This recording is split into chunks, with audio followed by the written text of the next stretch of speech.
खबरों में आगे बढ़ते हैं। बिहार में मौसम महकमे का अलर्ट जारी है। 7 दिन के लिए बारिश का अलर्ट घोषित किया गया है। सीमांचल में आईएमडी ने अलर्ट जारी किया है। तेज तूफान का अलर्ट घोषित किया गया है। तो आपको बता दें कि बिहार में ये अलर्ट 7 दिनों के लिए जारी किया गया है। लगातार मौसम में तब्दीली देखी जा रही है। मौसम महकमे की तरफ से ये अलर्ट घोषित किया गया है। 7 दिन के लिए बारिश का अलर्ट है। आपको बता दें कि सीमांचल में भी अलर्ट जारी किया गया है।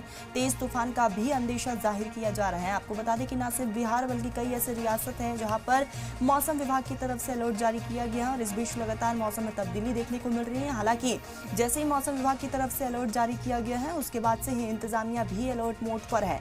तो लगातार बदलते मौसम की तस्वीरें और एक बार फिर से बिहार में भारी बारिश की चेतावनी जाहिर की गई है। 7 दिन के लिए बारिश का अलर्ट जारी किया गया है और इसमें खासतौर पर सीमांचल में भी आईएमडी की तरफ से ये अलर्ट जारी किया गया है। आपको बता दें कि तेज तूफान और साथ ही साथ तेज बारिश के लिए ये चेतावनी घोषित की गई है। तो 7 दिन के लिए ये अलर्ट है। आपको बता दें कि कई ऐसे रियासत है जहां पर लगातार मौसम में तब्दीली देखी जा रही है।